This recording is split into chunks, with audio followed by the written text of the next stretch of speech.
Welcome to Recovery Comes Home Radio, your go-to podcast for all things related to addiction recovery. Whether you are an individual in recovery, a concerned loved one, or a dedicated professional, this podcast is tailored just for you. Here we are all about empowering you with the tools, insights, and inspiration you need to move forward. So grab your headphones, tune in, and let's embark on this transformative journey together. Welcome, everyone, to another episode of Recovery Comes Home Radio, the podcast where we connect families impacted by addiction as they heal together. I'm so excited for my guest today. Natali Mei is all the way here. She's got a wonderful story to tell. She's got her very own recovery story, which led to her being a cognitive behavioral psychotherapist in 2021. So Natali, it's great to have you today. I'm so excited for you to share your story with our listeners. Hi, Adrienne. Thank you so much for inviting me to your podcast. It's a pleasure to be here. Yeah, it's great to have you. So I'm interested in, why don't you tell our listeners a little bit about your recovery journey? Yes, so I've had multiple addictions throughout my life. First addiction was to cigarettes. I started smoking when I was only 15 years old. I did it as a part of my journey in a foreign country. I had to move from Russia, where I was born, to Hungary. And I went to school there, and I was the only Russian girl, and it was like my first experience living abroad, and I really felt isolated there. And so all the girls in class smoked, and I was trying to fit in, and every break they would go out to the toilet and smoke. And so, of course, I finally was repeating after that, even though I always was against smoking. Like my father always hated smokers and he never smoked. But when you're a child, you would do anything to fit Yes, in a of new course. environment. And also I was bullied in school for being Russian, because Hungary, it has a history, like a bad history with Russians. There was a revolution here in 1956, and it was kind of handled in a wrong way, and some people died. So some boys were teasing me for this, and unfortunately I didn't have anyone to turn to, because my parents at the time, they had a problem with each other. They were going through a divorce, and my father already had a second family, so I was all by myself with this problem. And I didn't talk to my parents about it because I didn't want to make them more upset, and also I didn't see that they could help me in any way, because they weren't really paying attention to me at that point. That's a good point that you make. Isolation plays very much into addiction. Really, isolation's a killer for anything, but particularly when you're feeling so alone and you're isolated, that just leads to all kinds of problems, doesn't it? Yes, for sure. Especially in my case, because I was growing up alone. I was a single child. My mother only had me. So my father had another family, and I had like an older brother, but we lived separately and we never connected with him. And later I found out that he also had an addiction problem, and unfortunately he died because of an overdose. Oh, gosh. 30 years old. Yes. And so how old? He was 13. 30, yeah. Still young, very young. Yes, very young. He was 10 years older than me, and I was just 20 at the time, and I was shocked. But it's kind of like my father was very angry with his death. It was his fault because he was doing something wrong. Unfortunately, a lot of people react that way. They don't sympathize with the people who have addiction, and they don't realize that it's a mental illness. That's right. It's not moral failing or crime. Yes, or a crime. Or a crime, right? Yes. So unfortunately, we all thought like that at the time, and we didn't really talk about him since then. But I just know that my father was like really heartbroken that this kind of thing happened to his child. And actually that kept me to stay away from drugs for a long time, because I was afraid that I didn't want to die for sure. And but still I had the smoking addiction for many years, and I couldn't stop. I didn't want to stop, to tell you. Yeah. I was holding on to those cigarettes because, as I said, I always was like a lonely person. Mm-hmm. I was like kept on going from one country to another country. I didn't have a home. So since I first left Russia, I didn't feel at home anywhere. Anywhere. Not at all.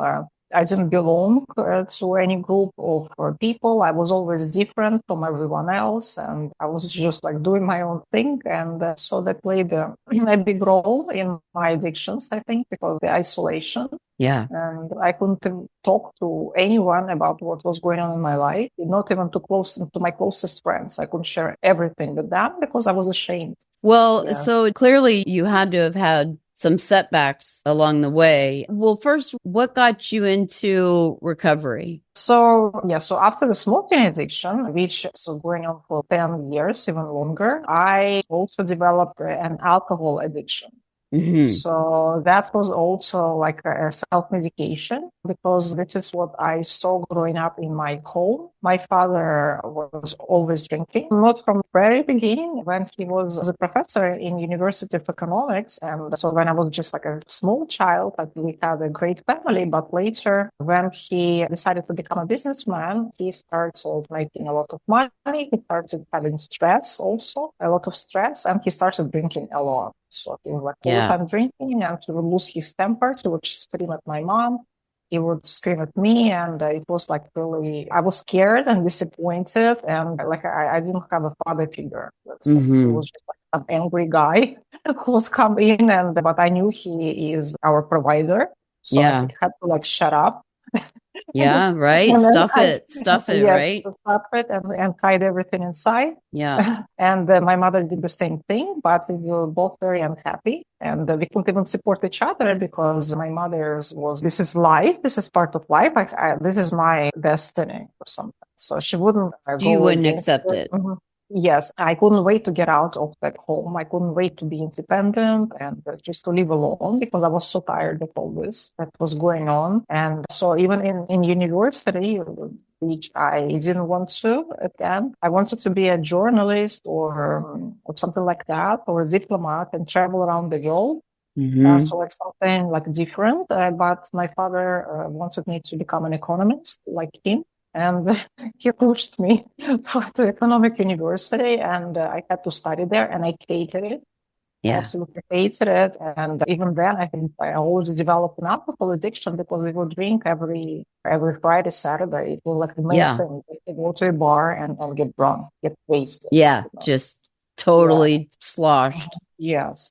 Was there some kind of a turning point or where the rubber meets the road where you said, I've got to get a handle on this addiction? It lasted for many years until it became really bad when I also added drug addiction to that. Yes. That was a turning point. So it was like many years later when I was already married and divorced. Yeah. So married and divorced, and I moved to Miami. And there I was introduced to the drug culture because we didn't have that so much in Russia or in other countries where I live. But in Miami, I was newly divorced, and I was single. I was pretty. And I love to dance, to tell you the truth. This was my problem. I love dancing, and I always love dancing when I go to clubs. So I wouldn't go to club to just pick up someone. Yeah, you go to dance. Yes, and dancing. So and the I atmosphere. Yes, so I really loved it because the clubs are great in Miami. Yeah, of course. Yes, and I started going there, and so someone introduced me to cocaine because you can stay up all night and not get tired. And I was like, oh, what a great idea. Yes, what a great idea. Stay up all night and never have to go to sleep. Yes. And I can drink as much champagne as I want. Yes. So I not get drunk. Oh my God, wonderful. Thank you. Give me more. So this is how it started. Yes. And it was the end of the beginning of the end. I would say it was, so it became a big problem for me. A year later, I would do it every day. So I would start the day with the cocaine, and then in the afternoon, I would have a couple of glasses of wine or champagne, and then I would have smoke some marijuana. And then again and again. So this was my lifestyle already. So of course, when you live like that, you can't be focused on business. You can't be focused on your health. No. You can't be focused on anything else. So for me, like I had routine to go to the gym and to go to the beach. So I just stopped doing all that. And also I had several business projects, but I wasn't paying attention. So I gave the job to the wrong people. and they took the money and ran. And we so I hear was so like, many okay. stories like this. You can't imagine. It's, yeah, the crazy stories that come out. So after a year or even 2 years of this kind of life, I'm like thinking, I'm not making any progress at all. So, like Yeah. I'm stuck. It was like my dream to live in Miami. Everyone's dream is to live in Miami. But what I see here is escorts, strippers, and drug dealers. You Yes. know? Yes. Pretty Like, what am much. I doing That's why we in don't go to Miami? Miami. No, Like, we love you, Miami. We're just kidding. We know you're the drug capital of the world. yeah. So I was So like, why? let's talk for a minute Yeah. about at some point that isolation had to give way to support. So did you create a support system around yourself? Actually, yes. So when I finally decided that it was enough of this type of life, and I realized that all my people who surround me, they are in this kind of culture, in the drug culture. So I just blocked all the numbers and deleted the numbers, and I joined the church. So I lived in Brickell at the time, in the Brickell Plaza, and Yep. right there on the Brickell Avenue, there is a Presbyterian church, the first Yep. Presbyterian Church of Miami. So I went there directly. It was like 5 minutes by walk from my home. So it was the first place where I went. And I'd never been in a Protestant church before that. I was really looking forward to it because I saw Billy Graham on television and I was just fascinated by his speech. And I was like, okay, this kind of religion is great for me. Yeah, so I went to this church and they were really, really nice and kind people. They were very supportive. So after the first time, when I heard the pastor speaking, I was like very impressed. And we all had Bibles. I just found the Bible on the seat and I took it, and it was so beautiful. And so after the speech, we also had a tea and coffee table with, Yep. and it was like wow, it's like I found a new family. Really, Yes. it was really great. I really liked the Bible, so I asked the pastor if I could buy this Bible, and he just told me to keep it. So I was really, really touched, and I still have this Bible. I love it. It's really beautiful. It reminds me of the beautiful time when this church really helped me a lot. And they were like really friendly. So I offered to do some volunteer work for them. And they said, of course, come help us in the theater. So I was helping the girl who managed the theater for kids to do some organizing back in the backstage. And we spent the whole day there. And so it was great. And then we had a boat trip around Miami with the church. So it was like really amazing things they're doing. So I'm really grateful for the Post Presbyterian Church at Miami. Thank you. Yeah. I send you my greetings all the way from Rome.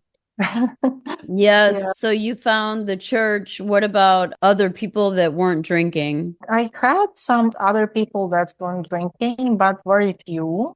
Yeah. So I had one friend, she was a gym instructor, let's say a fitness trainer. But most people, they would still go to clubs and be in this culture. So I was kind of isolating myself from all that. And I was like pretty much alone. So I think at the time I started already having like in Facebook groups.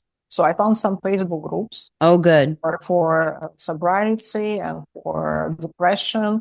So I think I was in those groups over there, and also some groups for Christians. So I spent a lot of time on social media. And Facebook. So we've got a lot of groups out there for whatever your particular religious background is, or ethnic background, or there's all kinds of meetings. There's secular meetings, there's 12-step meetings, there's religious-based meetings. Yeah, support group is very important. So I know a little bit of the answer to this question. Tell me how your life has changed since being in recovery. Well, right now, I'm a completely different person, of course, than I was when I was doing drugs. And I don't even think that I'm in recovery. I would like to say that I'm fully recovered because I can have like people will do drugs in front of me, but I won't touch them. And I still have people drinking alcohol in front of me. And it's like a family thing. Like, for example, on Christmas and New Year, we had a dinner with my parents, and I could drink a glass or two of wine or champagne and then stop and then go for a run after in 2 hours. And then before I would not stop drinking. I would have to drink like a bottle of wine or bottle of champagne whatever. It was like a lot, but now I understand that I have a different future. Yes. And I have big goals. I want to help as many people as possible to recover from alcohol and from drugs, especially from drugs. And well, of course, especially from alcohol as well. But also now that I found out, since I've been working as a psychologist and I decided to specialize on drugs, I heard so much about the deaths because of drugs. Apparently, Yeah. drug overdose is number one cause of deaths for people right now in the United States Yeah. and Canada. Yeah. So, It's true. this is like really An epidemic. frustrating for me. Yes, it is an epidemic. And for me, it was a shock to find out because I didn't know how big this problem was because I've never done any, research into this. But now that I know, of course, I want to help people because I also can relate not only like the death of a person always affects everyone around them, unfortunately. And there is not just one person dead, but there are like at least another 5 people suffering from this person's death, and they're going to have to live with it for the whole life. So I want to do as much as possible to prevent this and to educate people who think that drugs are fun. Yeah. That they're just messing around, right? Yes, I want to send a message that it's a very dangerous fun. It's like a Russian roulette. Yeah. Game. Next time you might kill yourself. It totally is a Russian roulette. Yes, especially now that I heard that there is this fentanyl laced products that you don't even know what you're taking. You don't know what you're taking. Yeah, you think you're taking like a vitamin or you're smoking a Xanax, and then the next thing you're dead. And the next thing your heart stops. So that's extremely dangerous, and no one is talking about it in the media. No, they're not. They're talking about the problems, but not the solution. That's why it's a big reason why we started this podcast. We really want to get education out there because everybody has heard of fentanyl now, but nobody knows what to do when addiction comes knocking at their door. Yeah, what to do is to focus on your life. So addiction starts when you don't have a life, when you don't have priorities, right? Yeah. So your priorities are not big enough for you to focus on them. So you give yourself a permission to have a little bit of fun with the drugs or with alcohol. So you're really not focusing on priorities. Yeah. So what people need to do is to evaluate their lives. If they don't want to live their life, what is the problem? What is the main cause of them separating from the life? Like in my case, it was, as I said, loneliness. I could not fit in the society, and I could not connect with people around me except with the help of smoking, drinking, or drugs. Yeah, absolutely. And when I understood this, I'm like, okay, Natali, you have to stay away from people. If they have this influence on you, then you should just be alone and find yourself something to do which will consume all of your time. Yeah. Because you're in danger. Yeah. In danger, you like people have bad influence on you, you might die because you're so vulnerable. You have to have the resilience and not go with those people. Right, so absolutely. Since I became a psychologist, I don't go to restaurants. I don't go to bars. I don't even, when I meet people, everyone is inviting me for a drink. So I stopped even meeting with people in restaurants. I meet the people in the park and I Right. Good idea. Yeah, so everyone is very surprised. Maybe I'm the only one doing this, but this is my only escape because otherwise everyone is going to try and give me a drink.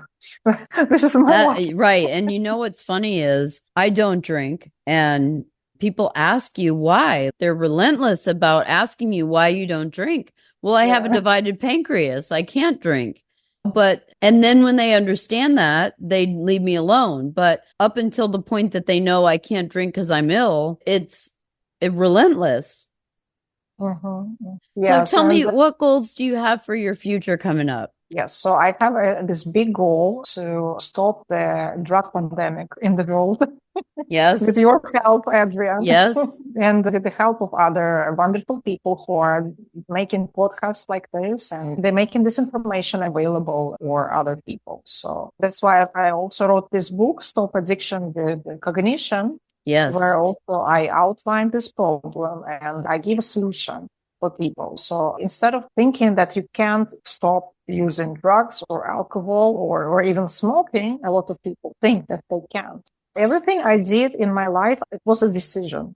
So I woke up one morning, I said, I stopped smoking. So I stopped. I woke up another morning, I said, okay, I'm stopping to do drugs and alcohol. And I stopped. And also the longest addiction in my life was addiction to weed. I was smoking weed even after I started, even already when I was a psychologist, I was still smoking weed and thinking that, okay, they even prescribe it. Yes. So people with depression and anxiety, and I have depression and anxiety because of the war, because I'm still lonely, because, of all the bad things going on in the world. So I thought, okay, this is my medication. But, one evening I was like, Natalie, why you are not making so much progress? Yeah. Why you kind of stuck? You have already a goal to accomplish this. I had a plan to write a book. So why don't you write this book? Yes. Why do you have a plan to write this book? You want to be known in the world for being a psychologist. So why you're not going to any TV programs or podcast? Why aren't you doing this? Because I was comfortable with the read. And it was like an eye-opening situation for me that my medicine is actually keeping me away from my progress. Yes. So I had to make a decision. Am I going to be comfortable or am I going to be successful? Yes. We have a saying in the 12-step programs is you can't save your face and your rear end at the same time. So if you have all this wisdom and knowledge now, and you could go into a time capsule and go back before the girls started smoking, what would you tell yourself about the road ahead, about addiction? What kind of advice, life tips would you give to your younger self? Yeah, so I would advise to my 15-year-old version of me to develop self-love and self-awareness. So I was liking this love, and that's why I was trying to seek validation from other people. So I did not find it at home. So I was trying to smoke, to drink, to hang out with all these people. And when people are drunk, they are very kind and nice. Usually it's fun to be.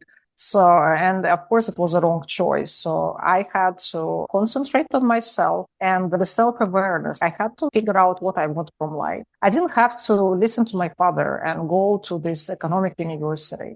I could have been stronger and say, no, I don't want to go to university. I want to be a journalist, or I want to be a diplomat, or whatever. Yeah. Or I want to be a novelist, because I was also writing novels. I was writing music, anything, but something creative, because this education of a manager, it really killed my creativity. And now nothing worse than bean counters, accountants. Yeah. So I was a business development manager, which is like feels like you are fixing the business for other people. So right. Instead of yourself.